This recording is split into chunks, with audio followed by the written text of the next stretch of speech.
President Trump, in his weekly address to the nation, announced plans for the largest tax cut in U.S. history, the most sweeping tax reform since 1986. Mr. Trump said 95% of Americans would file a one-page return if his plan was enacted and that tax rates would fall. The president's remarks came 3 days after key Republicans on the Senate Budget Committee announced that they had agreed on a $1.5 trillion tax cut plan for the next 10 years.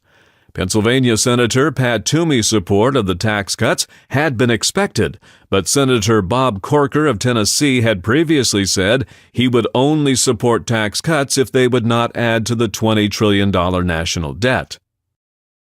Senator Corker's change in stance opens the way for Senate passage, but to become law, the bill must be approved by a majority vote in the House of Representatives, where its fate is in doubt.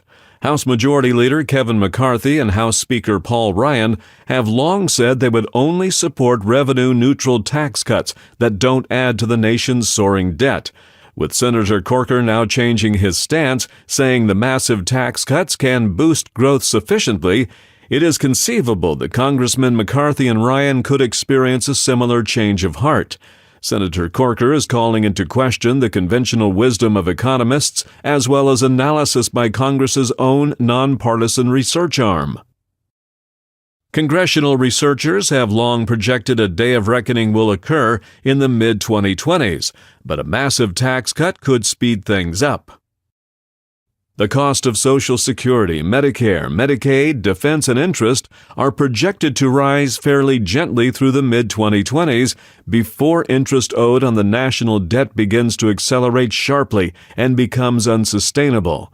If a $1.5 trillion tax cut is added on top of the pile of debt shown here, it puts the nation on a faster track toward peril. Maybe it will take such a crisis to force lawmakers to prevent the national debt from soaring beyond what the U.S. can safely afford to pay back. If tax cuts are enacted this year, opportunities to reduce your tax bill could be substantial. Be prepared to review your investment gains and losses, deductions, and income before the year ends, and stay tuned to our channel for updates. We are independent professionals, authoritative analysts of wealth management issues. For continuing coverage of tax tactics at this important time, please subscribe to our email newsletter.